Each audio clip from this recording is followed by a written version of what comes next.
अल्हम्दुलिल्लाहि रब्बिल आलमीन वल आकिबतु लिल मुत्तकीन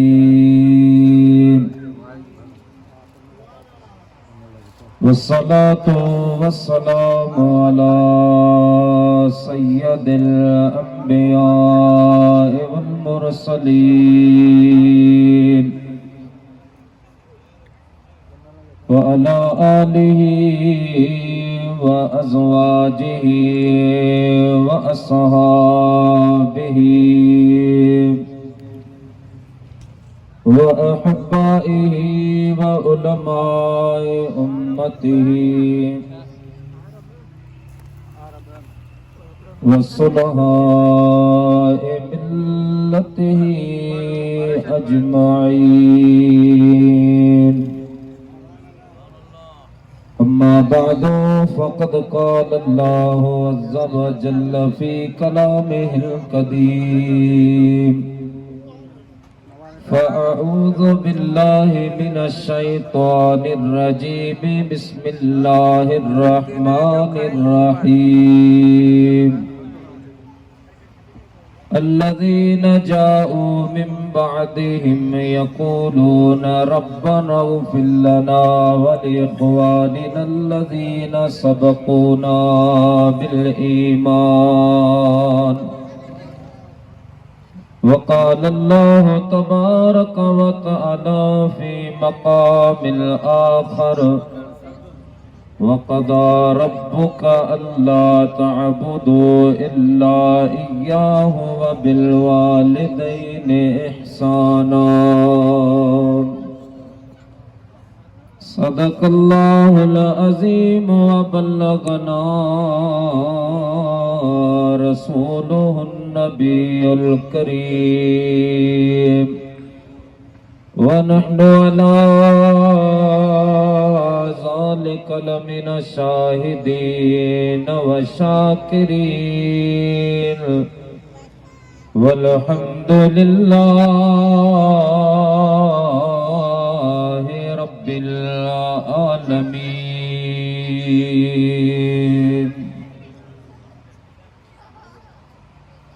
जखरे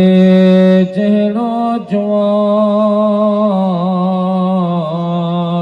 ॾिसां कोन ॾेह में,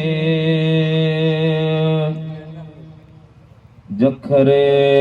जहिड़ो जवान ॾिसां कोन ॾेह में, महर मिलनी मुरसले सरस संदस शान। फ़कान क़ाब क़ौसैन औ अदना इहो मुयस्सर जस मकान। उन आगे जा एहसान जे हादी मिलियम हेड़ो। आसरो अहमद जाम में माच चो भुणो चित, जिते हियां फाटंदा है बतसे मुझो अरबी रसदम उत। बी भेणी नाहे बित बिना शफाअत शाह जे। हमदाई सनाखाबाद लायके सद इज़्ज़त व एहतराम मीर महफिल व सदर जलसा हजरत किबला फखर सादात आले नबी औलाद अली सैयद सखी सैयद अनवर अली शाह जिलानी दामत बरकातुहुल आलिया व वाजिबुल एहतराम हजरत क़िबला फ़ख्र सादात आले नबी औलाद अली सैयद सफ़ी सईं खमन शाह शिराजी दामत बरकातुहुल आलिया मुजाहिद आले सुन्नत फ़ख्र आले सुन्नत उस्ताद उलमा अल्लामा मौलाना बिरादरम साईं अरशद अली नईमी मुजद्दिदी दामत बरकातुहुल आलिया वाजिबुल एहतराम बिरादरम फाजिल नौजवान अल्लामा साईं अली हैदर नईमी व दीगर आली मर्तबत उलमाए किराम व हुफ़ाज़े किराम व सादाते किराम मुअज़्ज़ज़ मेहमानाने ज़ीवकार ऐ मुझा प्यारा मुसलमान भाईरो अजीजो दोस्तों, अल्लाह रब्बुल आलमीन जे पाक मुक़द्दस कलाम मां चंद कलिमात तिलावत करण जो शरफ हासिल कयो आ। अल्लाह ताला जी बारगाह में दुआ आहे कि ख़ल्क़े कायनात मो गुनाहगार अदना हकीर के मज़कूरा कलिमात जो तर्जुमो ऐं उन्हीं सां मुतालिक चंद गालियूं अवां ताईं पहुचाइण जी अल्लाह पाक मूंखे हिम्मत ऐं तौफ़ीक़ नसीब फरमाए। प्यारा दोस्तों, जियां तव्हां खे मालूम आ अॼोको ही अज़ीम आली शान प्रोग्राम मरहूम मग़फ़ूर अब्दुल कादिर उर्फ़ अल्लाहपुरायो बापड़ो रहमतुल्लाह ताला अलैहि जे इसाले सवाब जे सिलसिले में मरहूम जे औलादन भाइरन रिश्तेदारन जे तरफां ये अज़ीम आली शान प्रोग्राम मुनक़िद कयो वियो आ। अल्लाह पाक जे बारगाह में दुआ आहे कि रब्बुल आलमीन मरहूम अब्दुल कादिर उर्फ़ अल्लाहपुरायो रहमतुल्लाह अलैहि के सैयदना अबू बकर सिद्दीक़ रज़ियल्लाहु तआला अन्हु जी मइयत में जन्नतुल फिरदौस में नबी पाक अलैहि सलातो वस्सलाम जो पारो नसीब फरमाए। अल्लाह ताला मरहूम के महबूबन करीमन जे हाज़िरी महफिल नसीब फरमाए ऐं अमां असां जेके हिन मुबारक बरकतन वारे महफिल में शरीक कयूं, अल्लाह ताला तमां सां सभिनी जी हाज़िरी पंहिंजी बारगाह में क़बूल ऐं मंज़ूर फरमाए ऐं मां समी में क़ल्ब सां मशकूर ऐं ममनून आहियां। मुझो इंतहाई मेहरबान दोस्त भा बिरादरम साईं मौलवी मोहम्मद इकबाल नईमी कुंभार साहब जो जंहिंजे तवसुत सां मूं फ़कीर जे हिते हाज़िरी थी आ, अल्लाह पाक मुंहिंजी ऐं अवां सभिनी जी हाज़िरी पंहिंजी बारगाह में क़बूल ऐं मंज़ूर फरमाए। प्यारा दोस्तों, प्रोग्राम ही साले सवाब जो आ, पर चूंकि अज 11 शरीफ जी रात आ ऐं अमूमन असां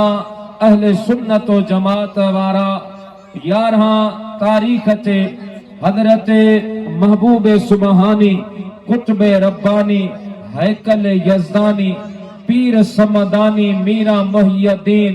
मुर्शिदना अब्दुल कादिर जीलानी रज़ियल्लाहु तआला अन्हु जी 11 शरीफ कंदा आहियूं। पोइ मुंहिंजा दोस्त ये नसीब जी ॻाल्हि आ, को 11 करे थो, को 11 जी महफिल में शिरकत करे थो ऐं को वरी अहिड़ो आहे जो अहिड़ियूं पाकीज़ा महफिलूं ॾिसी करे सड़ंदो आहे। हीअ नसीब जी ॻाल्हि आ। मुंहिंजा दोस्त बुज़ुर्गो जेके अल्लाह पाक जा महबूब बाना आहिनि, करीम रब उन्हनि खे दस्तगीर जी 11 शरीफ जी महफिल नसीब फरमाईंदो आहे। 11 शरीफ जा फज़ाइल, 11 शरीफ जा मनाकिब अगर बयान कजन त रातियूं खुटी वेंदियूं। 11 शरीफ जा फयूज़ व बरकात बयान करण खां ॿाहिरि आहिनि। मुंहिंजा दोस्त पंहिंजे पाकिस्तान जो तमामु वॾो नालो वा जयद आलम थी गुज़रियो आहे, मुनाज़िर इस्लाम अल्लामा साईं मुफ्ती मोहम्मद उमर अशरवी रहमतुल्लाह अलैहि। वॾो जयद आलम उलमा उन जे इल्मी मक़ाम खां वाक़िफ़ आहिनि। उन जो हिकु फ़कीर हो जंहिंजो नालो हो फ़कीर मोहम्मद कासिम रहमतुल्लाह अलैहि। ऐं इहो फ़कीर ॾींहं जो दुकान हलाईंदो हो, वाठ को कम कंदो हो, कारपेंटर हो ऐं रात जो पंहिंजे मुर्शिद जी ख़िदमत कंदो। रात जो पंहिंजे मुर्शिद जी ख़िदमत कंदो हो ऐं मां तव्हांखे इहो बि अर्ज़ करियां त फ़क़ीरनि जी ख़िदमत बि हर कंहिंखे नसीब कोन थींदी जेके रब इहा नेमत बख़्शे। मुंहिंजा दोस्त जेके अल्लाह तबारक व तआला जी ज़ात बा बरकात या सआदत नसीब फरमाए। बहरहाल हिकिड़े ॼाणे फ़क़ीर मोहम्मद कासिम रहमतुल्लाह अलैह पंहिंजे दुकान ते वेठो हुआ। हिकु मर्द ऐं औरत आया। उन्हनि अची चयो फ़क़ीर असां तो वटि हिकु कमु आया आहियूं। तो सॼी ज़िंदगी आलमनि बुज़ुर्गनि फ़क़ीरनि अल्लाह वारनि जी ख़िदमत कई आहे। तोखां का दुआ को वज़ीफ़ो को विर्द वठण आया आहियूं। फ़क़ीर फरमायो मसलो छा आहे ऐं छाजो अव्हांखे वज़ीफ़ो ॾियां, छाजो अव्हांखे विर्द ॿुधायां। चयऊं असांजे मथां कर्ज़ आहे, कर्ज़ लहे कोन थो। को अहिड़ो अमल ॿुधा, को अहिड़ो असांखे वज़ीफ़ो ॿुधा जेको अमल असां कयूं असां तां कर्ज़ लही वञे। हज़रत साईं खलीफ़े मोहम्मद कासिम रहमतुल्लाह अलैह फरमायो अदा अगर कर्ज लाराइण चाहियो था त पोइ मूं वटि हिकु मुजर्रब अमल आहे, हिकु मुजर्रब वज़ीफ़ो आहे। उहो तो अव्हांखे ॿुधायां, अव्हां वञी उहो अमल कयो, रब कंदो अव्हांजो कर्ज़ लही पवंदो। प्यारा मुस्लमान भाइरो, अचण वारनि चयो ख़लीफ़ा जल्दी कर, देर न कर, उहो अमल असांखे ॿुधा।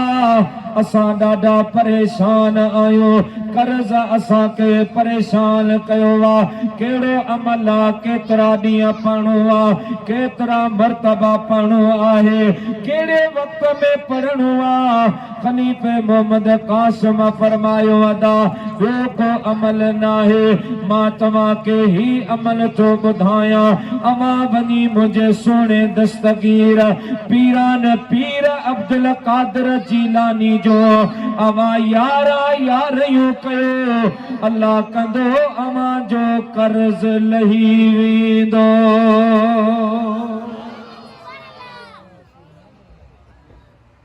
अचण वारनि चयो ख़लीफ़ा यारी जो न ॿुधा, ॿियो को अमल ॿुधा, ॿियो को वज़ीफ़ो ॿुधा। फ़क़ीर चयो अदा ॿियो को मूं वटि न आहे। त असां पंहिंजे वॾड़नि खां ॿुधो आहे,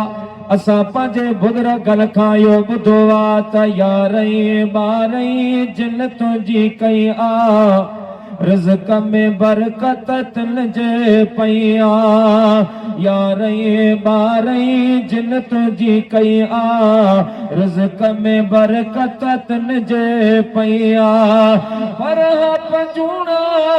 हे लॾहूणा ऐं दे थींदा छो न अमीर, तालिब मां मुंहिंजो मुर्शिद तूं आहे। दुनिया जा रहबर दम दस्तगीर कसम खुदा जो क़यामत ताईं फैज़ पिया वठंदा पीर फ़क़ीर, तालिब मां मुंहिंजो मुर्शिद तूं आहे। प्यारा मुस्लमान भाइरो, खलीफ़े साहब वसूक सां फरमायो अदा तव्हां वञी यारियूं कयो, यारियूं कयो, अव्हांजो कर्ज़ लही वेंदो। अचण वारनि चयो ख़लीफ़ा ॻाल्हि हीअ आहे त असां यारहें खे मञंदा कोन आहियूं, असां यारहें जा मुखालिफ़ आहियूं। असांजो यारहें जे मुखालिफ़ ग्रुप सां तालुक आहे, पर मजबूरी आहे। तूं जेकॾहिं एतिरो वसूक सां चवीं थो, यकीन सां चवीं थो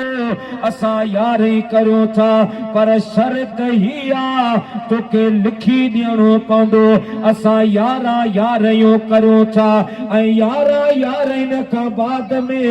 अगरि कर्ज़ लही वियो त असां दस्तगीर जा मुरीद थींदासीं, पर जे कर्ज़ न लथो त पोइ ख़लीफ़ा तोखे वाबे थियणो पवंदो। असां यारी करूं था पर तूं लिखी दे, तोखे एतिरो पीरान पीर दस्तगीर ते यकीन आहे त पोइ लिखी दे। अदा केरु लिखी दे, हीअ कुदरत संदा मामलात आहिनि। बेटा ऐसा फरमाए लिखो जो निराड़ में सो कलम कियारे किया वहे हाणे पाड़ो वेठी पार जो लालण लिखियो लोह में लिखियो लोह कलम में जिनी जे तरियो अज उनी ओ तरियो या रखड़ियो घारण पे इयो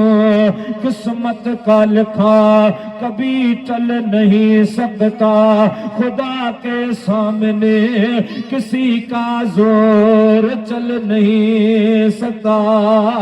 और मुझा दोस्त ये रब पाक जा मामला ताहिल अल्लाह पाक मर्जी जो मालिका के कुशादगी मुझो रब दे अल्लाह मर्जी जो मालिका के मुझा दोस्त गुरबत जी चक्की में पीड़े मुझो रब मर्जी जो मालिका रोजी रिज़्क़ इज्जत जिल्लत सब उन खालिक अकबर जे दस्ते कुदरत में आहे। और मुझा दोस्त पर उन मुखालिफ गाल कया खलीफे मोहम्मद कासिम बे देर कान कया लिखी दिनुवा त अमा यारा यार यो कयो कर्ज लही वींदो अगर कर्ज न लथो त पो मां भी अमा जे जमात में अचण ला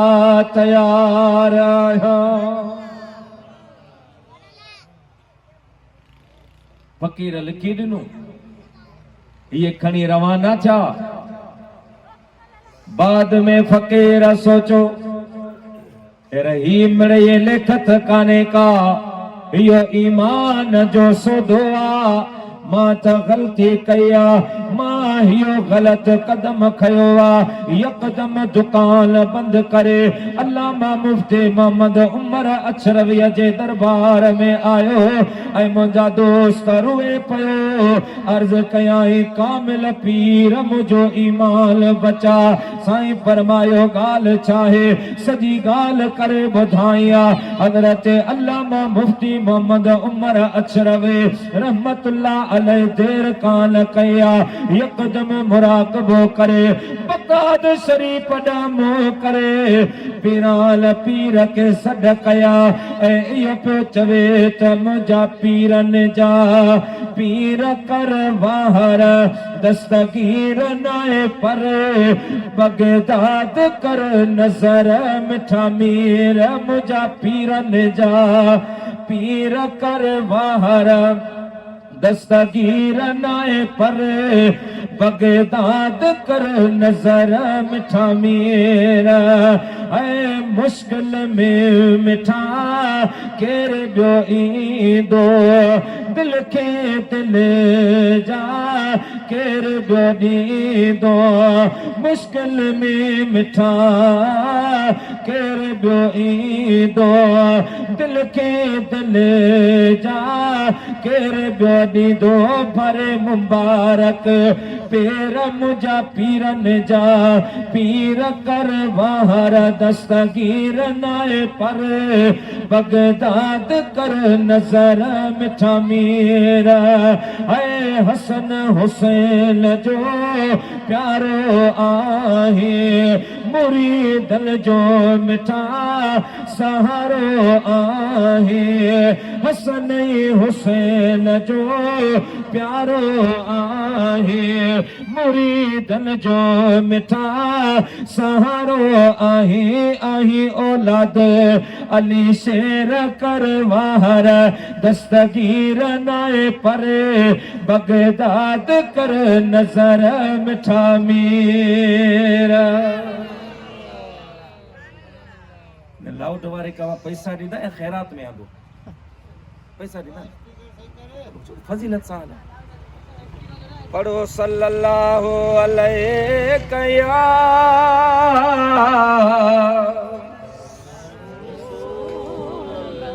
वसल्लम अलैहि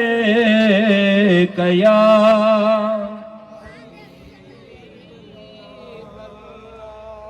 सल्लल्लाहु अलैहि या रसूल अल्लाह वसल्लम अलैहि या प्यारा मुसलमान भाइयों, अल्लामा मुफ्ती मोहम्मद उमर अशरफी रहमतुल्लाह अलैह बगदाद शरीफ दामो करे हजरत पीरान पीर दस्तगीर के सगड़ा कया मुराकबे जे आलम में अल्लामा मुफ्ती मोहम्मद उमर अशरफी रहमतुल्लाह अलैह के हजरत पीरान पीर दस्तगीर पंजो दीदार करायो आहे। साईं फरमायो मुफ्ती साहब फकीर के चो परेशान न थी, फकीर के चो दिलगीर न थे। फकीर यारा यार जो वायदो कयो आ यारा यार यूं परे आहिनि टे यार यूं कर हुन जो कमा अल्लाह पाक का दुआ घुरी करे कर्ज लाराए मां अब्दुल कादर जिलानी जो कम आहे। और मुझा प्यारा मुसलमान भा फकीर दिल जाचे वही रहो आए टे यार यूं गुजरियो उन्हनि जो बुढ़ल कारोबार दोबारा आबाद छो आए। मुझा दोस्त हुननि वटि पैसा अचे वया दुकान लगे वयो गिराक वधे वया आस्ता आस्ता ये कर्ज मां कर्ज जे दलदल मां निकरंदा आया। 3 महीननि खां बाद में ये मच्छी मानी जहिड़ा थी रहा। घर वारी चयो पंहिंजे मुड़स के ओ सगोरा यारा यार यूं परे आहिल 3 यारनि जो कमाल तो ॾिठो आहे। हाणे यारा यार यूं अलाए कॾहिं अचल हले अल्लामा मुफ्ती मोहम्मद उमर जे दरबार में अज हाज़िर थी करे उन जे हथ ते बैयत करे पीरान पीर दस्तगीर जे बेड़े में सवार छो। मुझा प्यारा मुसलमान भाइरो माई साहबा निकिया उन जो घोट भी निकितो खलीफे मोहम्मद कासिम खे वरतो माई साहबा जे मथे ते मिठाई जो थाल हलंदी पई अचे ऐं दुनिया खे ॿुधाईंदी पई वञे त मुर्शिद जंहिंजो दस्तगीर तंहिंखे लहरन लोॾो आ जंहिंजो अब्दुल कादिर पीर तंहिंखे लहरन लोॾो आ। मुर्शिद जंहिंजो दस्तगीर तंहिंखे लहरन लोॾो आ जंहिंजो अब्दुल कादिर पीर तंहिंखे लहरन लोॾो आ। प्यारा मुसलमान उन महबूबे सुबानी जो फैजान अज भी जारी आ। मुझा दोस्त ता सुबह कयामत जारी रहंदो जेको यारी कंदो आ उन ते मुझे दस्तगीर जी फैज़ वारी निगाह थींदी आ। अल्लाह पाक राज़ी थींदो आहे ऐं दस्तगीर जे सदके रब करीम फिटल कम भी ठाहींदो आहे। अल्हम्दुलिल्लाह ये नेमतों रब पाक सब तवां असांखे नसीब कयो आहे। ये नेमतों पाण खे मिलियूं आहिनि। दस्तगीर भी असांजो पीरन जो पीर दिलबर दस्तगीर असांजो मुझा दोस्त बुजुर्गो मदीने वारो मीर भी असांजो औलियान सालिहीन अबदाल अगवासन अख्ताबन जे दामन में हथा पो इंशा अल्लाह कयामत जे दिहाड़े अल्लाह पाक तुझे मुझे लफ्ज़न दे न ॾिसंदो तुझे मुझे गुनाहन दे न ॾिसंदो सुनी दम के दर रोज उम्मीद बीम पदारा बने का बख्शद करीम। शेख सादी फरमायो जने कयामत जो दिहाड़ो थींदो पो अल्लाह पाक गुनाहगारन के वलियन नेकन जे सदके माफ करे रब जन्नत दींदो। यार जे रात हुई मुझे ज़हन में हज़रत क़िबला सैयद सखी साईं अनवर अली शाह मूंखे फरमाइनि त 11 शरीफ़ जी रात आहे। महबूब सुबानी फरमाइनि था जिते असांजो ज़िक्र थींदो आहे असांजी तवजो उन पासे वेंदी नज़र करम ओॾे थींदी आहे इंशाअल्लाह दस्तगीर जे सदके रब बेड़ा पार फरमाईंदो। मुंहिंजा दोस्त ईसाले सवाब जो प्रोग्राम आहे। अमूमन जॾहिं तव्हां ऐं असां ईसाले सवाब जे लाइ को प्रोग्राम रखंदा आहियूं त पोइ कुझु माण्हू एतिराज़ कनि था त बाबा इहो शिरक आहे, बिदअत आहे, चुनी आहे, चुना ही आहे, हू आहे, ऐं इन जो को बि सबूत कोन्हे। अल्हम्दुलिल्लाह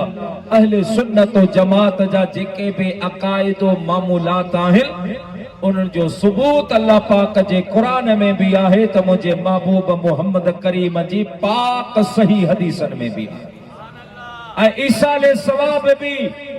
सही हदीसनि मां साबित आहे। मशहूर हदीस आहे, हदीस पाक जो राविया हजरत मौला कायनात मौला कुल हजरत मौला अली मुश्किल कुशा शेर खुदा रज़ी अल्लाह ताला अन्हु। ऐं ॿ शयूं आहिनि बुनियादी, हिकु आहे सवाब ऐं ॿियो आहे ईसाले सवाब। सवाब उन अमल खे चइबो आहे जेको इंसान पंहिंजे लाइ करे, यानी फकीर मोहम्मद जमील कादरी नमाज पढ़ी, रोज़ो रखियो, ज़िक्र कई, तिलावत कई पंहिंजे लाइ, इनखे चइबो आहे सवाब। ऐं ॿियो आहे ईसाले सवाब। ॿियो छाहे? नफ़ली नमाज तव्हां पढ़ी, नफ़ली रोज़ो अवां रखियो, क़ुरान जी तिलावत अवां कई, ज़िक्र अवां कयो, हाणे उन जो सवाब अवां ॿिए मुस्लमान के जे हवाले कयो, ॿिए के तव्हां ट्रांसफर कयो त अरबी लुगात में इनखे ईसाले सवाब चइबो। मौला अली मुश्किल कुशा तो फरमाए कुर्बानी जी ईद असां नमाज ईद पढ़ी, नबी पाक जे पुठियां असां नमाज पढ़े पंहिंजे घरनि ॾे वियासीं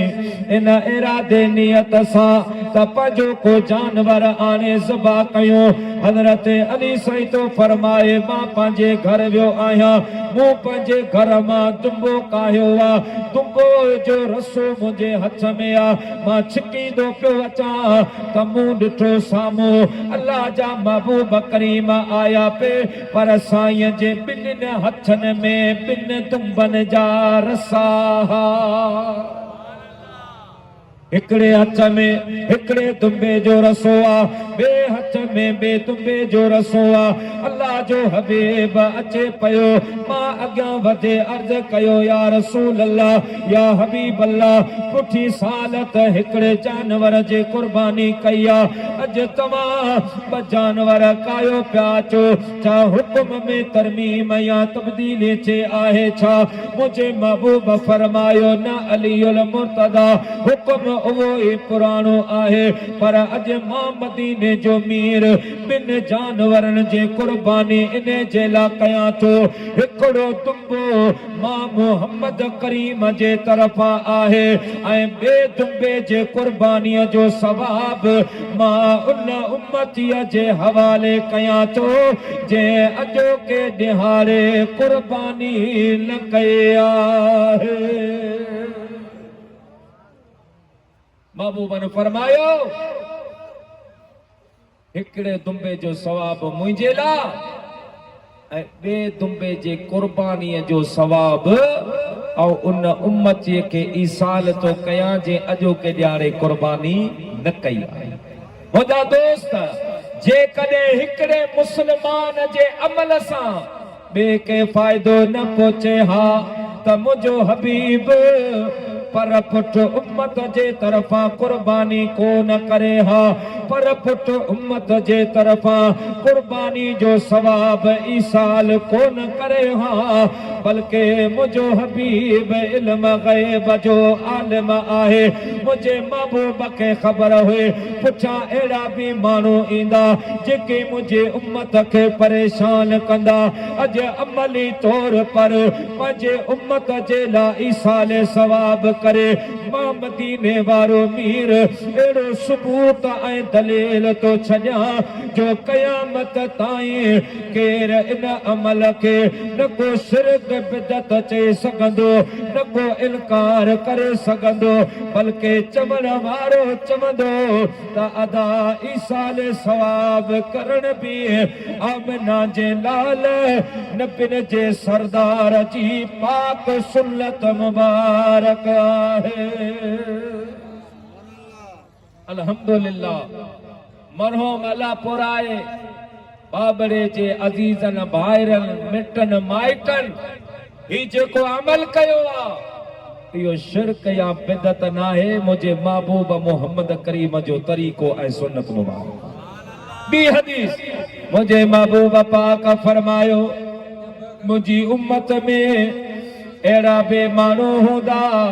जेके गुनाहगार होंदा बदकार होंदा अज़ाबे नार जा हकदार होंदा मरी कबरन में वींदा उन्हनि ते अज़ाब थींदो पर जॾहिं क़यामत जे ॾिहाड़े उहे कबरन मां उथारिया वेंदा अल्लाह पाक हुननि खे जन्नत जो हकदार बनाए छॾींदो। असहाबन अर्ज़ कयो या रसूल अल्लाह या हबीब अल्लाह अवां जो पंहिंजो फरमान त इज़ा मातल इंसान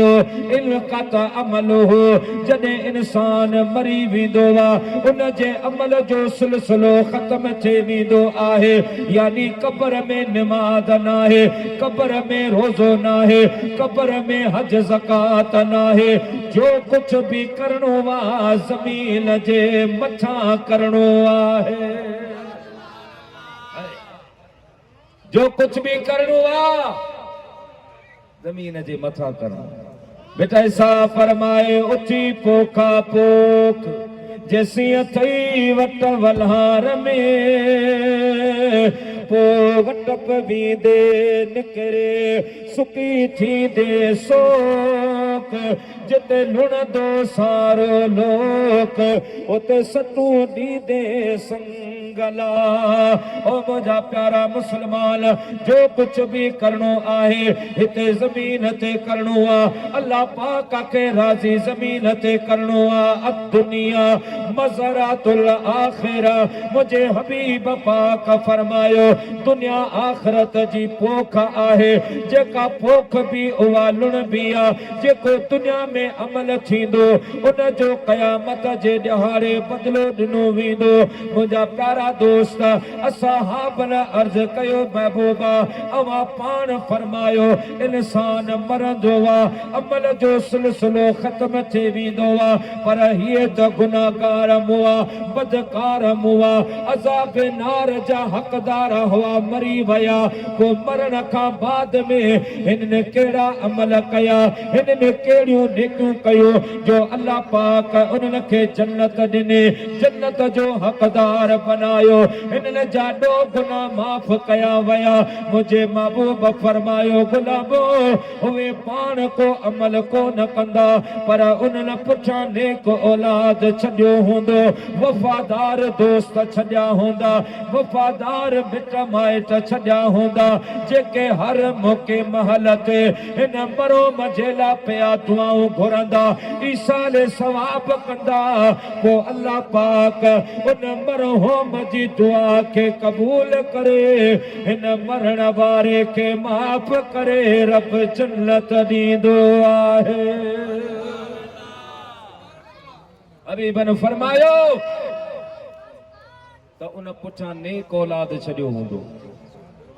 जेके हर मौक़े महल ते मरोम जे लाइ ईसाले सवाब कराईंदा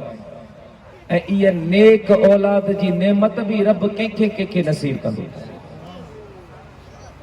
हे मरोम अला परायो भाग वारो आहे जंहिंजे बचन पंहिंजे बाबा जी याद में क़ुरान ऐं ज़िक्र रसूल जी महफ़िल जो इनेकाद कयो।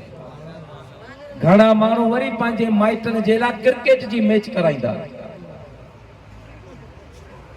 फिलाने जी याद में मल जो मुक़ाबलो फिलाने जी याद में क्रिकेट पई थिए हाँ क्रिकेट में जेके लॻंदा मुंहिंजा दोस्त छक्का चौका उनजो उनखे सवाबु अल्लाह पाक असांजी कौम के हिदायत नसीब फरमाए। बहरहाल मुझा दोस्त हबीबल करीम ने फरमायो औलाद नेक साले उन मरण वारे जे लाइ दुआऊं घुरंदो, उन जी दुआन जी बरकत सां रब पाक उन जा गुनाह माफ़ करे जन्नत जो हक़दार बनाए। टी मुझे महबूब जे हदीसा हजरत नबी पाक जो असहाबिया हजरत साद बिन ज़ैद हुन जो नालो आ। जलील कदरा सहाबिया वापारिया ताजरा वापार कंदो वा तिजारत कंदो वा। अगे वापार थींदा हा त मुंहिंजा दोस्त सुवारिने में उठ इस्तेमाल थींदा हा, घोड़ा गॾा खच्चर वग़ैरह इस्तेमाल थींदा हा। माण्हू सफ़रनि ते निकिरंदा हा, उन्हनि खे सालनि जा साल लॻी वेंदा हा। हज़रत साद बिन ज़ैद बि सफ़र ते निकिरण जी तयारी कई आहे। हुन जी जीजल अम्मा आहे, पोड़ई पोड़ी मां आहे, बीमार आ। उन अम्मा जा पेर चुमी हज़रत साद बिन ज़ैद रवानो थियो आहे। साईं सफ़र में विया। अगे माण्हू जेके वेंदा हुआ उनखे ॿ ॿ टे साल लॻी वेंदा, पोइ वापसी थींदी हुई। काफ़ी टाइम लॻी वियो। हज़रत साद बिन ज़ैद जो काफ़ी टाइम का घर आयो। अम्मा जी खट खाली पई, उठ बधाई अंदर अचे। अम्मा नजर कान आए। बेटा ऐसा फरमाए अंगण ओहे ए सागिया पर जतन पसाजू में ओता को उठन रे अज सुनो सभे अखियों रत रोई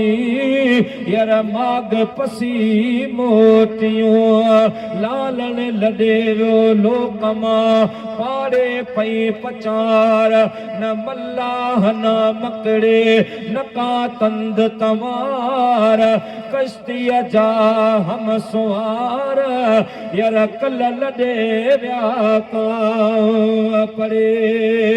ओ मुझा प्यारा दोस्त अंदर आयो पुछा कयाई अम्मा काडे वे बुधायो वयो सदा तुझी मां वफात करे वे आहे। अम्मा अम्मा होंदी है नौजवान हींअर तोखे मां जी ख़बर कोन्हे कदर कोन्हे। खुदा जो कसम हुन खां पुछी जंहिंजी अम्मा ऐं मां पे जी ख़िदमत कयो। मुझा महबूब मुर्शिद कयो में जहां से ख्वाजा मोहम्मद इब्राहिम जान सरहंदी रहमतुल्लाह अलैह फरमाइंदा हा तव्हां पंहिंजे मां पे जी ख़िदमत कयो पोइ तव्हां ईअं सम्झो त पीरनि जो पीर दिलबर दस्तगीर अव्हां जे घर में वेठो। मां पे जी ख़िदमत कयो अव्हां सम्झो त शाह अब्दुल लतीफ भिटाई रहमतुल्लाह अलैह अव्हां जे घर में वेठो। साईं फरमाइंदा हा त मां पे जी दुआ औलाद जे लाइ ईअं हूंदी आहे जीअं नबीअ जी दुआ पंहिंजी उम्मत जे लाइ। अल्लाह करे मुझो जुमलो तव्हांखे समझ में अची वञे। जीअं नबीअ जी दुआ अल्लाह पाक उम्मत जे हक़ में रद्द कोन फरमाइंदो आहे, ईअं मां पे जी दुआ भी मुझो पुनल रब औलाद जे हक़ में रद्द न कंदो। ओ मुझा नौजवान भा कदर कर पंहिंजे अम्मा जो, कदर कर पंहिंजे बाबे जो। हिया अम्मा उहा आहे, हे बाबो उहा मां जो शान बुध। मुझो हबीब पाक खुतबो पियो दे असहाबन जो झुरमुटा हबीबन करीमन फरमायो ऐ मुझा प्यारा गुलामो मां तव्हां खे ॿुधायां अम्मा जो शान चाहे बाबे जो मक़ाम केॾो आहे। ऐ मुझा प्यारा गुलामो जेकॾहिं मां मदीने वारो मीर हिन शान वारे मस्जिद नबवीअ में नमाज पढ़ंदड़ हो जा, मां तकबीर लगाए छॾिया, मां हथ ॿधी छॾिया ऐं मां अलहम्द सूरे फातिहा भी पढ़ी छॾिया ऐं मुंहिंजी मां हज़रत सैयदा तैयबा ताहिरा अम्मा आमिना जे ज़िंदा हयात हुजे हा हिन दरिया मां मुंहिंजी मां मूंखे सॾु करे, ओ मुंहिंजा पुट मोहम्मद, ओ मुंहिंजा बचड़ा मोहम्मद, त मुंहिंजा गुलाम मूंखे पैदा करण वारे रब पाक जो कसम मां करन नमाज टोड़े छॾिया हा, अम्मा जे सॾण ते हाज़िर थिया हा।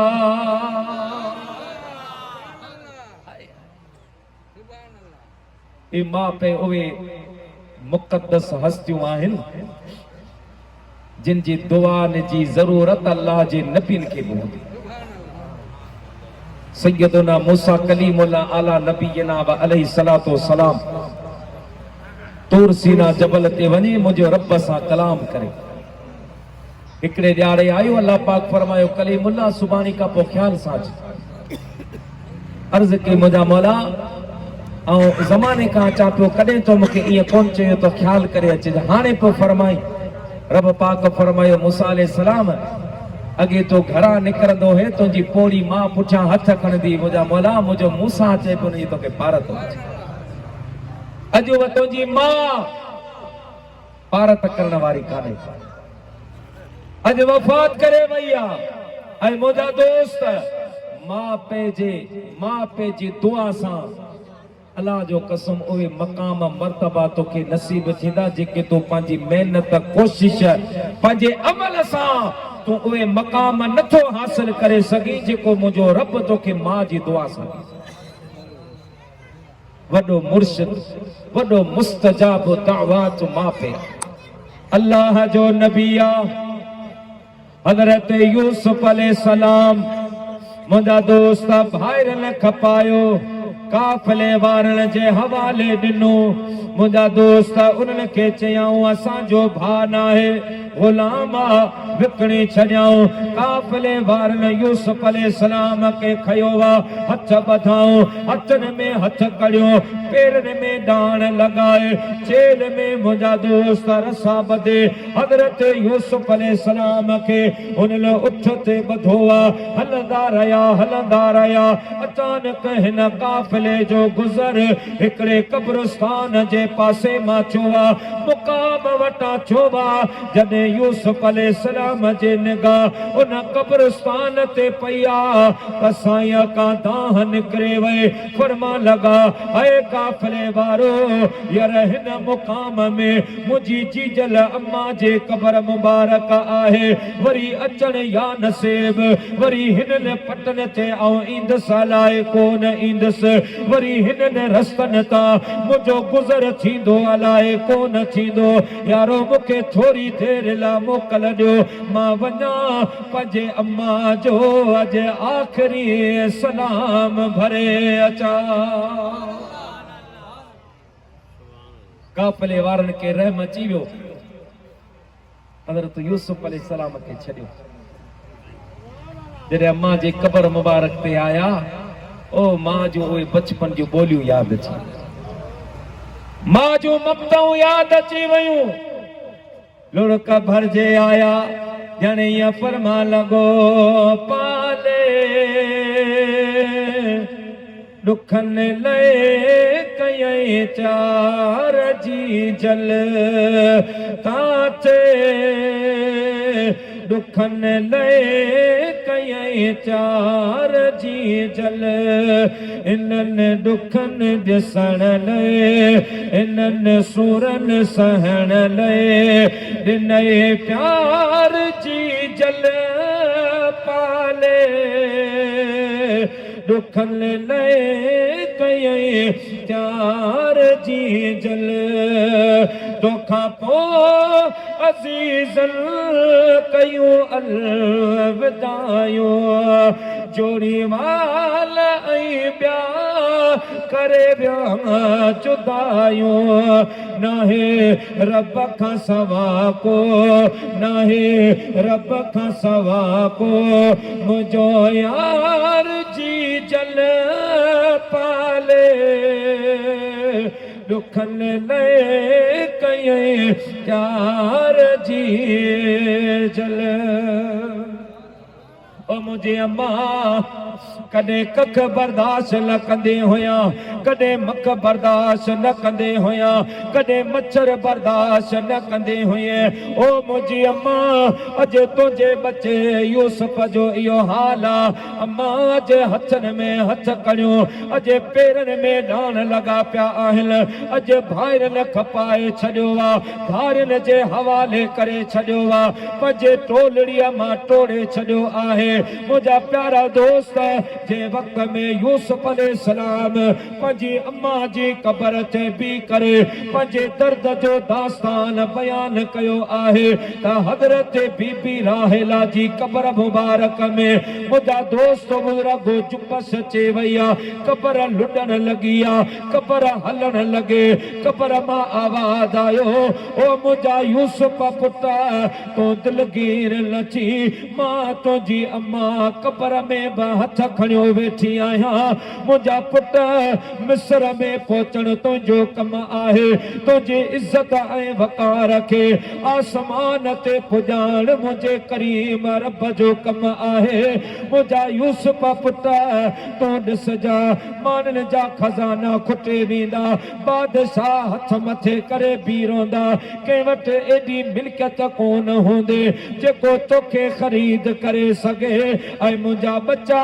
मां इहा भी दुआ घुरिया मुझो रब तोखे बादशाही अता कंदो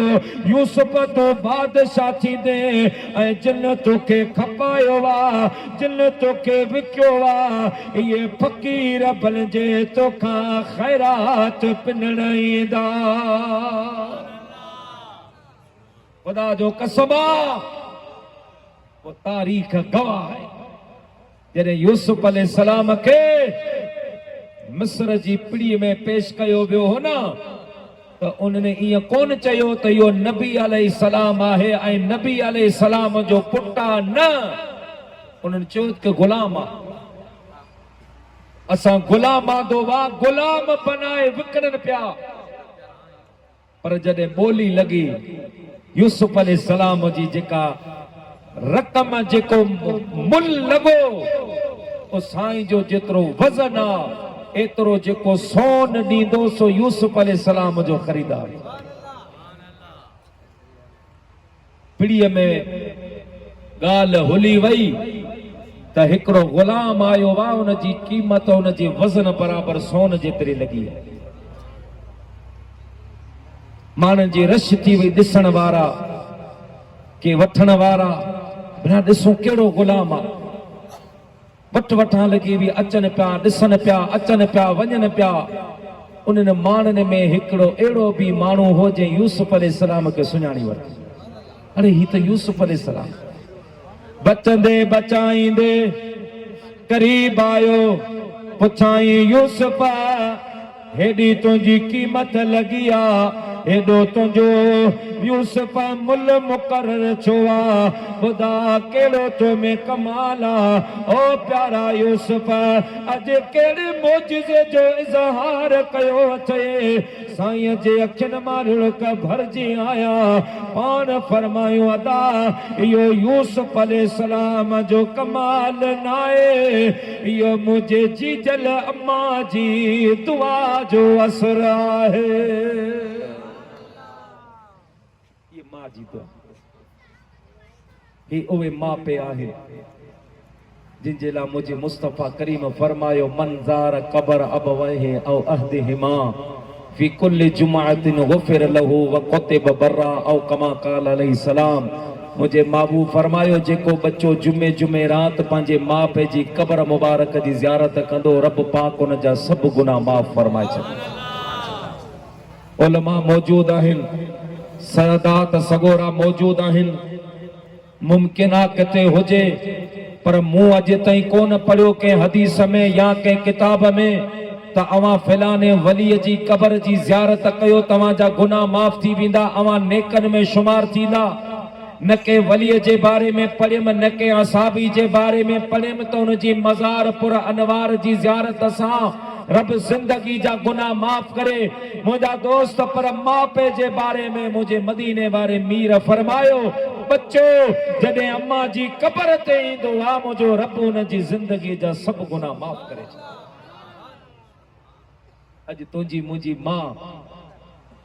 पंहिंजे औलाद जे मिठे बोलन जे लाइ सिकन पई। अज पोड़ी अम्मा तावीज़ पई लिखाए तावीज़ मौलवी साहब तावीज़ लिखी दे अम्मा छाजो मौलवी साहब मुझो पुट मूंसां कोंदो ॻाल्हाए पे दुआ पे घुराए मस्जिद में। खुदा जो कसम ई महबूबन करीमन सल्लल्लाहु अलैहि वसल्लम जे मोहब्बत जो सदको आ। मां गुनाहगार मिस्कीन आहियां पर सजी सिंध में हलंदो या कई अहिड़ा अछिन ॾाड़ियुनि वारा पे मां रूम ते ॾिठा जिन जो हे ॾाड़ियूं मुबारकूं लुड़कनि मां पुसंदियूं आहिनि। चवंदा मौलवी साहब मौज़ू त मीलाद जो आहे पर यार ॿ टे ॻाल्हियूं कुझु नौजवाननि खे मापे जे बारे में बि ॿुधाइजां। मूंखे 6 साल ताणी टंगन में सूर में हली कोन थो सघां मुंहिंजो पुट इलाज बि कोन कराए। ऐं हक़ीक़त बि आहे तुंहिंजी मुंहिंजी ज़ाल बीमार थिए त कराची जी मुंहिंजा दोस्त बुज़ुर्गो डिफेंस जी अस्पताल में पियो इलाज थिए। तुंहिंजो बच्चो बीमार थिए कराची जी टॉप क्लास जी जेका अस्पताल आहे उन में पियो इलाज थिए एडवांस में बुकिंग पई थिए। पोड़ी मां सजी रात दर्द तकलीफ़ में मुंहिंजा दोस्त बुज़ुर्गो सुती ना है सुबह मां पुट खणी घारे जी सिविल अस्पताल में मां जो पे इलाज करा पंहिंजे पे जो पे इलाज कराए। इहे त वजह इहे त सबब आ। कमाई भी आ पैसो भी आ पर बरकत काने का मोहब्बत काने का मुंहिंजा दोस्त बुज़ुर्गो ऐं हिक ॿिए जो एहसास ख़त्म थी वियो आ। इहो इन जे लाइ त असां मापे जो कदर करण छॾे ॾिनो। ख़्वाजा मोइनुद्दीन चिश्ती अजमेरी तो लिखे हिंदुस्तान में डुकारा 61 साली आई बादशाह आलम घुराया पीर घुराया मशाइक घुराया आलम घुराया। बाबा नमाज इस्तिस्का मींह वारी नमाज पढ़ो सलाते हाजात सलाते तौबा 3-4 ॾींहं हिन जगह ते अच मां तव्हांजो माथो करायां। आलम पीर आया बुज़ुर्ग ॾींहं जो नमाज इस्तिस्का रात जो सलाते तौबा और सलातो हाजातो इज्तिमाई दुआ। प्यारा मुसलमान भा 3 ॾींहं 3 रातूं गुज़रे वयूं नमाज़ों पढ़ंदे दुआ घुरंदे पर बरसात न वठिया। 3 ॾींहंनि खां बाद में उहे आलम परेशान थी विया। हाणे छा कजे कीअं रब खे राज़ी कजे मुसाफ़िरत हले पई। जीअं मुंहिंजा दोस्त ही रस्तो आहे हीअं पासे खां रस्तो आहे। हिकिड़ो 12 जो माण्हू उठ ते चढ़ी गुज़रियो आहे। पेर हुन जा उघाड़ा हा कपिड़ा हुन जा पुराणा फाटल हा मथो उघाड़ो वार बिखरा पिया हा। अॻियां वञी उठ के विहारे लही आयो ऐं पुछा कयाई हीअ रस छाजी आहे हेॾा माण्हू गॾु छो छा आहिनि। माण्हुनि ॿुधायो अदा नमाज़ इस्तिस्का ऐं सलाते हाजात जे लाइ बादशाह हिते माण्हू आलम बुज़ुर्ग घुराया आहिनि पर 3 ॾींहं थिया आहिनि मींहुं नथो वसे। वॾा वॾा बुज़ुर्ग पर मींहुं कोन थो वसे। त उन उठ ते अचण वारे माण्हू चयो जे मौलवी इजाज़त ॾियनि त आउं बि दुआ घुरां थो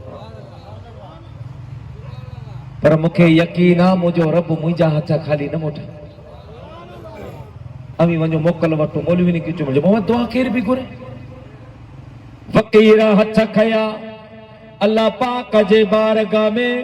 जनिया प्यो फरमाए पाए पांध गिचिय में अंगण जे भी अचन अवगुण ऐ बकचाइयो ढकण थे ढक जन तोने लख हुजन तब माफियूं डिजन में धरा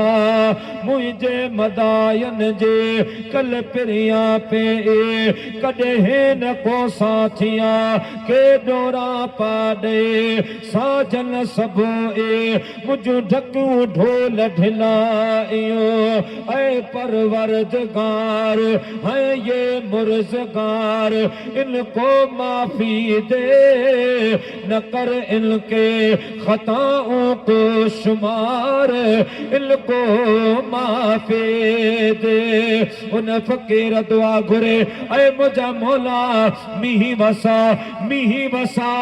ये टे मर्तबा चए फकीर रवानो चो आहे ख्वाजा सा फरमाइल पया वो फकीर अञा पंहिंजे उठ ते कोन पहुतो वा त मुंहिंजा दोस्त हिन पासे खां घोड़ तजलो खिवण तजलो ॾिनो आहे ऐं घोड़ ठका ॾिनो आहे ऐं वॾ फुड़ो बि वसण शुरू थी वियो आहे आलमन फकीरन जो अचानक तब मौसम तब्दील थींदे ॾिठी जो बाबा हिन फकीर खे रोकियो इहो ख्वाजा खिज़र अलैहिस्सलाम रूप बदली करे आयो आहे या को अल्लाह जो मलाइका जे इन्हनि ॿिन्हिनि मां को नाहे त पोइ इस्म आज़म जो आमिल हीअं लफ़्ज़ कढई घोड़ जा ठका थे वया विजन जा चमकाट थे वया ये कारा ककर अज वसन पया मुझा दोस्त मानन रोकियो ऐं उहे आलम जिन सां हथ मिलाण जे लाइ लेन में लगणो पवंदो हो उहे पीर जिन सां जिन जी ज़ियारत जे लाइ मुंहिंजा दोस्तो कई ॾींहं इंतज़ार करणो पवंदो हो उहे डोड़ंदा पे विया हिक ॿिए खे पुॼनि न पिया ईअं डोड़ी डोड़े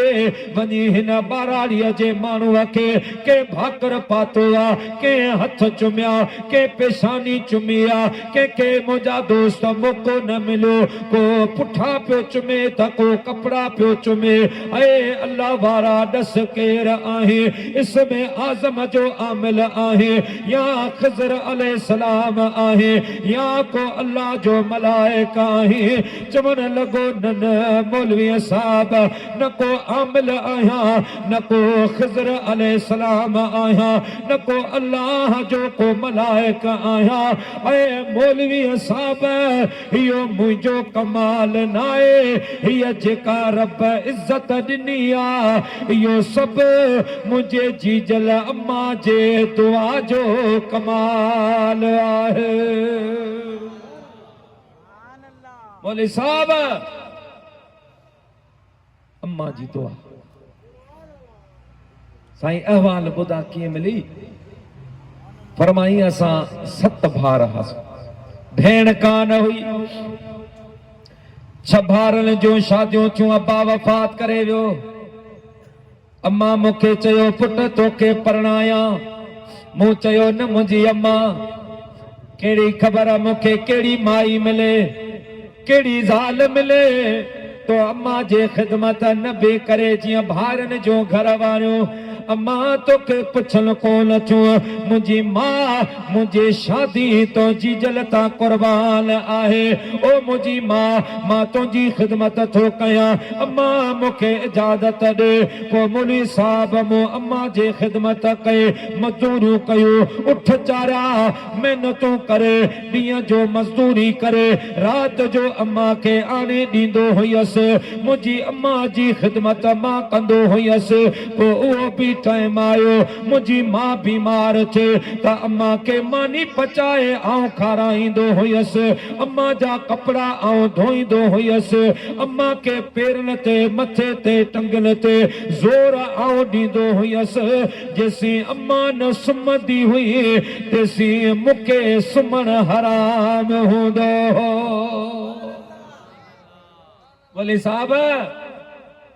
हिकिड़े ॾींहुं सुम्हणी नमाज़ पढ़ी आहिस्ता अम्मा मूंखे चयो पुट मथे में सूर आहे हिते बटड़े के ज़ोरड़ा ॾियम बोले मां जो अम्मा जो ये मथो दबायो तो मुझे अम्मा सुम्ही पई आऊं भी थकियल होसि दिल में ख्याल आयो तो सुम्हां पुरानी ॻाल्हि यादि अची वई त नौजवान ही जेके न मुंहं में सर पई विया आहिनि हे जेके न दंदड़ा किरी पिया आहिनि हे रुखसारनि में खॾूं पइजी वयूं कॾहिं इन्हनि ते जवानी हुई अरे नौजवान हीअ उहा तुंहिंजी जीजल मां आहे अध रात जो तुंहिंजी 4 महीना 6 महीना उम्र हुई अध रात जो तोखे कन में सूर पियो हो पोइ हीअ मां हुई तोखे हीअं कच्छ में खणियो घर जे अंगण ते चरिन वांगुरु डोड़ी पे निंड फिटी वई मुंहिंजो बच्चो बेकरार आहे मुंहिंजे बच्चे खे तकलीफ़ आहे अॼु भी उहे एहसान लही त कोन सघंदा मन या खिदमत मालिक जे बारगाह में कबूल पए पो मोले साहब मुझे रब मुके हिम्मत दिनी सजी रात अम्मा जे मथे ते जोर दिना कने पैर चुमा अखियुनि ते रखा इहो दिल में ख्याल पियो अचे ऐं नौजवान ये उहे पैर आहिनि कंहिंजी जन्नत किथे आ कंहिंजी जन्नत किथे आ पर रब तुंहिंजी जन्नत हिन पोड़ी अम्मा जे पैर हेठा रखी आहे मां अम्मा जा पैर पियो चुमा ओ जने फजर जे आज़ान आए अम्मा अखियूं खोलियूं मूंखे बीठल ॾिठाई पुछाई पुट तूं बीठो वा अम्मा सुम्हणी टाइम ते तोखे तो ख़िदमत लाइ घुरायो हो उन टाइम खां वठी तो अम्मा जी ख़िदमत में हाज़िर आहियां फरमाए अम्मा उथी वेठे पंहिंजे मथे मुबारक तां गंदी लाहे ओ पंहिंजा अछड़ा नंढड़ा वार कढी अल्लाह पाक जे बारगाह में हथ खई ओ मुंहिंजा पुनल रब ओ मुंहिंजा करीम अल्लाह ही मुंहिंजो बचड़ो आहे कुरान भी पढ़ल कोने मुंहिंजा मौला सॼी ज़िंदगी वीचारे उठ चाढ़िया पर अॼु मां हिन खां राज़ी आहियां ऐं मुंहिंजा मालिक तूं बि हिन खां राज़ी थी मुंहिंजा मौला मां तुंहिंजी दरबार में ये अर्ज़ थी करां त मुंहिंजे बचड़े के मुस्तजाबो दावत बना पोइ मौली साहब फजर नमाज पढ़ी मां सुतुसि मुंहिंजूं अखियूं बंदि हुयूं मुंहिंजी दिलि सुजाग हुई त को चवण वारो चवे पियो नौजवान तोखे मुबारक हुजे अल्लाह पाक तोखे मुस्तजाबो दावत बनाए छॾियो मुंहिंजा दोस्त मापे जी ख़िदमत जेको तोखे रब पाक खां घुरणो आहे न इन्हनि खे चओ इहे हथ खण मापे नमाज़ पढ़े नथो पढ़े रोज़ो रखे नथो रखे उहो उन्हनि जो ऐं रब जो मामिलो आहे औलाद खे सिर्फ़ तबलीग करण जो हुक्म आहे सख़्ती करण जो हुक्म न आहे एतिरे ताईं मुंहिंजे महबूब फरमायो मुंहिंजा मापे काफ़र बि आहिनि उन्हनि जी बि तव्हां गुस्ताखी न कयो मुंहिंजे महबूब फरमायो मां पे काफ़र भी आहिनि त बि तव्हांखे उन्हनि जी ख़िदमत मां ते लाज़िम आहे मुंहिंजा दोस्त अल्हम्दुलिल्लाह असां नसीब वारा आहियूं असांखे रब्बुल आलमीन मुस्लमान वालिदैन ॾिना इन्हनि जी ख़िदमत कर मुंहिंजे हबीब फरमायो को इबादत करे करे ज़मीन आसमान भरे छॾे लफ़्ज़ ॿुध आमना जे लाल जा इबादत करे करे ज़मीन आसमान भरे छॾे पर मां पे या उन मां को हिकु नाराज़ आहे त रब जी दरबार में उन जो हिकु सजदो बि क़बूल कोन्हे अॼु असां पंहिंजे गिरबान में जांचे ॾिसूं असांजो पंहिंजे माउ पीउ जे लाइ कहिड़ो मुंहिंजा दोस्त बुज़ुर्ग रवैयो आहे वफ़ात खां बाद में वॾा ख़त्मा कराईंदे वॾियूं ख़ैरातूं कराईंदे वॾा फ्रूटनि जा हीअं थाल वॾे अची असां मुलनि जे अॻियां रखंदे न उन खां बहितर आहे त जीअरे माउ पीउ खे इहे फल फ्रूट खाराइण हींअर उन्हनि खे फल फ्रूट खाराइण फर्ज़ आहे बाद में मुस्तब थी वेंदा मुंहिंजा दोस्त बाद में तूं केॾी वॾी ख़ैरात कर पर उन जी ज़ाहिरी ज़िंदगी में जेका तूं ख़िदमत कंदे उन जे लख में हिसे जे मिक़दार में बि उहो तुंहिंजी ख़ैरात न पहुची सघंदी उन जी वजह छा आहे? उन जी वजह छा आहे त असांजी ख़त्मे जी मानी में बि ख़ुशामद हूंदी। चालीहे जी मानी कई, पोइ उन में हुन ॿ ढगा को ज़बा कया, हिकिड़ो उठ ज़बा कई। पोइ छा कंदो? शिफ्ट लॻाईंदो। जेके वॾा माण्हू करोड़पति, MP, MNA, वॾेरा क़ौमनि जा सरदार, उहे थींदा हिकिड़े पासे, उन्हनि जे लाइ छेला, कुकड़ छेलनि जो रानू, ऐं वरी जेके ग़रीब मिसकीन जेके सदके जा हक़दार हूंदा उन्हनि जे लाइ चणन वारो भतु हूंदो। मुंहिंजा दोस्त, हालांकि उलमा मौजूद आहिनि, सदको अमीर माण्हू खे खाइण जाइज़ ई कोन्हे, पर असां पंहिंजे पे जे ख़त्मनि में बि जेसी वॾा माण्हू न आणियूं त असांजो नंबर कोन वधंदो। मुंहिंजा दोस्त, इन जे लाइ उलमाए किराम फरमाइनि था त बहितर इहो आहे, हे जेके वॾियूं वॾियूं तव्हां ख़ैरात करियो था न, इन खां बहितर इहो आहे त तव्हां सदके जारिया करे छॾींदा कयो। सदके जारिया छा? जेके तूं 5 लख मानी ते ख़र्च करी थो न, उहे 5 लख रुपया ख़र्च करे का अल्लाह जो घर मस्जिद ठाराए छॾ, को मदरसो ठारा। मुंहिंजा दोस्त, को मदरसो ठारा के मदरसे में तावन करे छॾ, उहो सदके जारिया आहे। जेसी पिया बचड़ा क़ुरान पढ़ंदा तुंहिंजे माउ पीउ खे रब्बुल आलमीन उन जो सवाब अता फरमाईंदो। पढ़ो सल्लल्लाहु अलैहि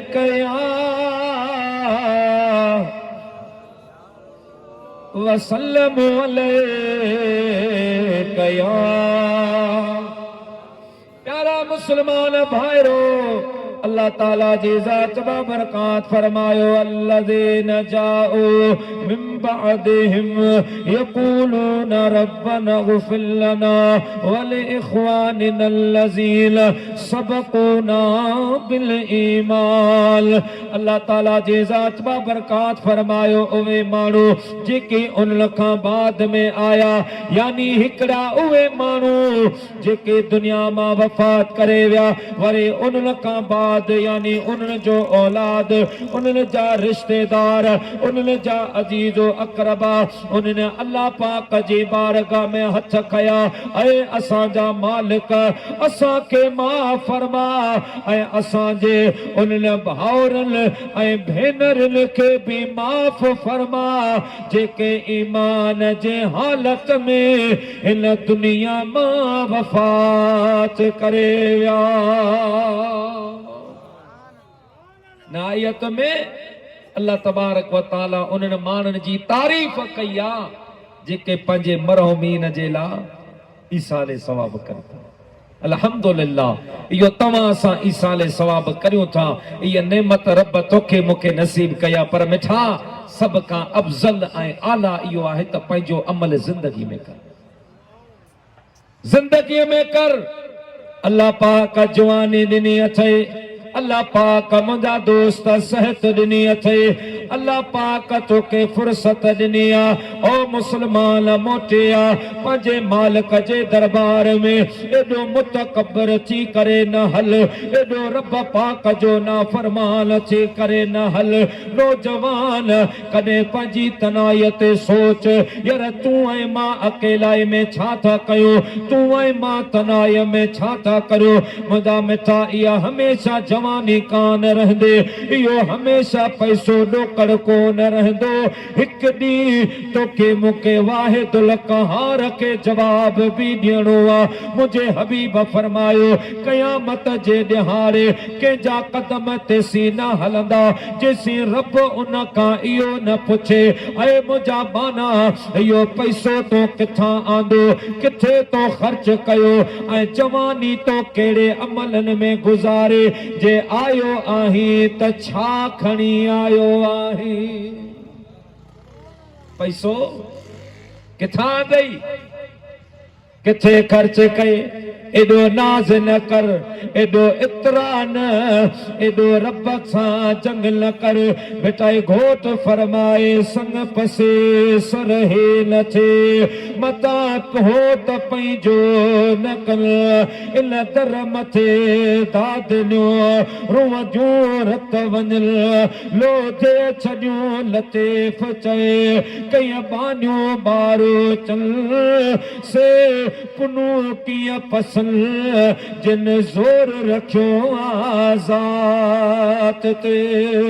या जात ते नाज न कर या पंजी मुझा दोस्त जायदाद ते नाज न करो तोखा मुखा बचेक कई ताकत वारा कई मुझा दोस्त बुजुर्गो वक्त जा हुक्मरान मौत मारे मात कया ओ मुसलमान कल उवे व्या सुबानी इन सफर ते तोखे मुखे बे हलणो आहे